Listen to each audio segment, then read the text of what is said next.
Siyata Dishmaya, I would like to tell everybody just to give some chizuk and some strengthening some people in their emunah. What happened to me yesterday?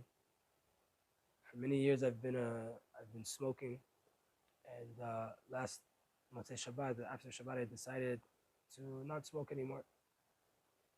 And since that's happened, there's an outcome of that that's called smoker's flu. That people who smoke, all of a sudden, they can start to get sick and have body pains. What's called in the world withdrawals, but it feels like your whole body's aching and all of your mucus starts to come out of your chest. It's a very hard thing to go through. But thank God I'm getting through it with amazing help of Hashem. I have no desire to smoke, nothing, but I am going through it, as they say. And yesterday, while I was at home with my family, I started to choke, getting some of this phlegm out of me, and it got to a point where I couldn't breathe. My oxygen levels were very low. I started to get extremely woozy. I started to take off all of my clothing, just trying to make it easier for my body to breathe.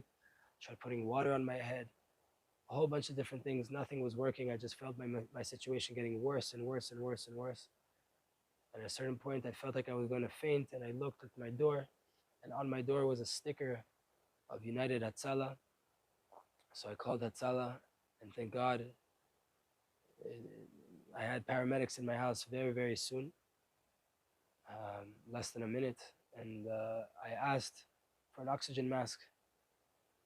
And while I was sitting with the oxygen mask, and they had all these machines checking me, I could see that my situation wasn't good at all, and my oxygen levels were very low. The oxygen mask was helping me to get back to normal, but my heart rate and my oxygen was not good. And the paramedics were standing over me, really with disgusting behavior. There's no other way to put it, telling me that if I don't come with them to the hospital, I'm going to die tonight. I'm not going to make it through the night. And to look at my daughter and to look at my wife, is this what I want? To just leave them? Disgusting behavior. Completely put me under more stress and more panic. Then more paramedics showed up. At a certain point, I had 5 paramedics in my house telling me that I have to go to the hospital. I told my wife to call my rabbi, Rabbi Yoel Torjaman, who is a master when it comes to the soul, and he knows also ways to heal people according to herbs or breathing, meditation. And while I'm on the phone with him, he's calming me down and telling me how to breathe properly.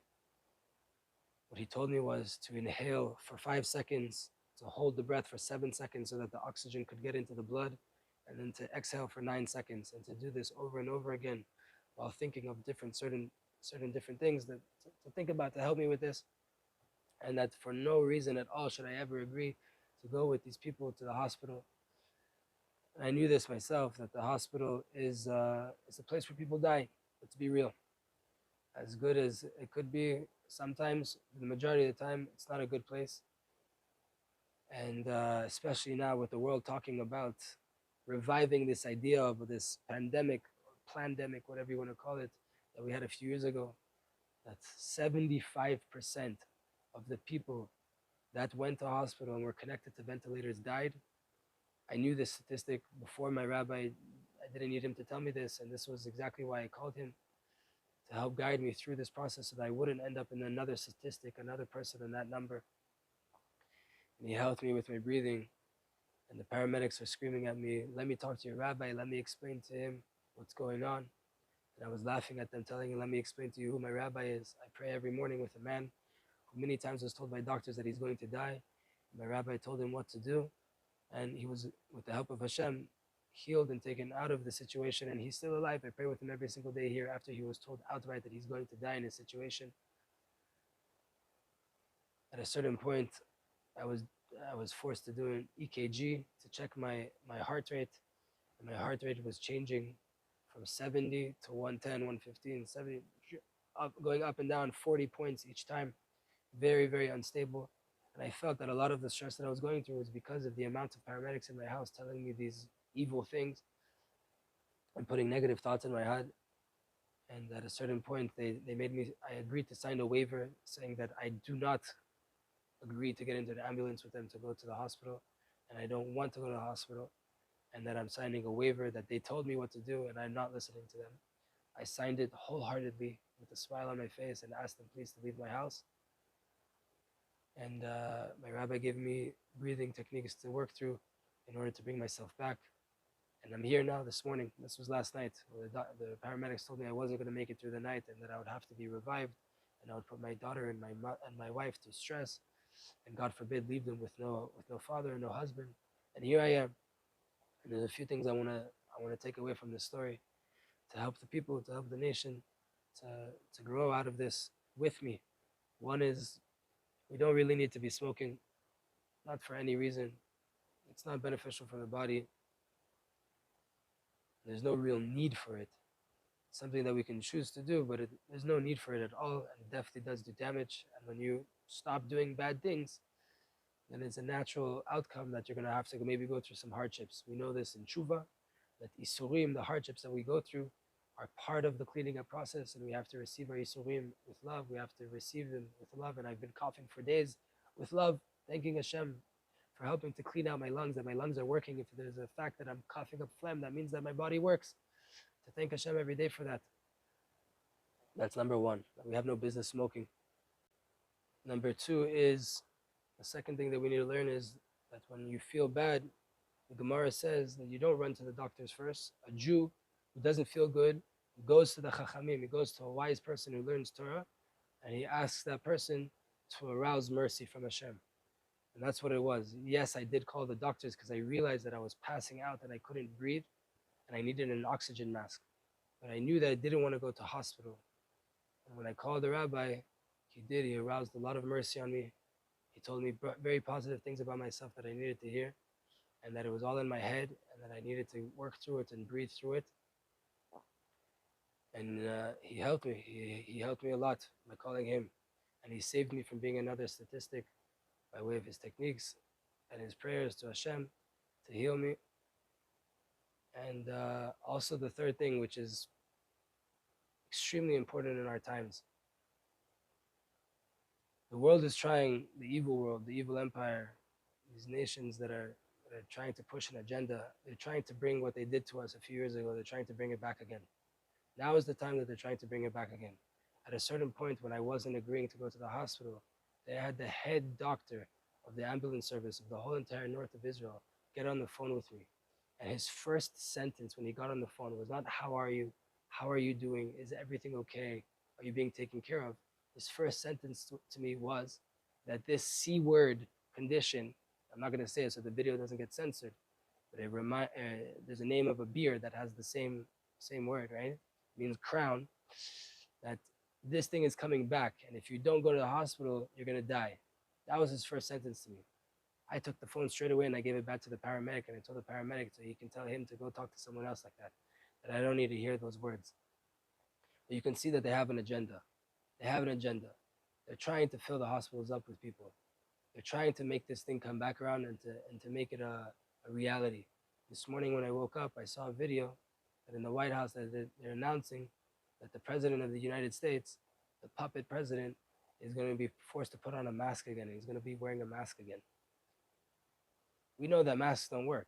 They said it's according to CDC regulations. When the CDC itself went back on what they said originally, and they said that masks are not effective. And obviously it's not effective if it's open on the sides and the air, and you take it off when you talk, and it's so stupid.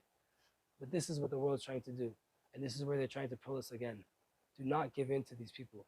Do not let them dictate to you how you're meant to go through healing and how you're meant to take care of yourself.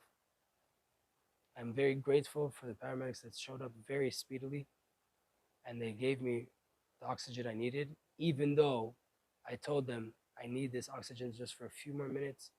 I just need to get back to myself. And when I said that, they said, no, you're not doing well. Look how you do without it. And they took the mask off of me and they turned the machine off.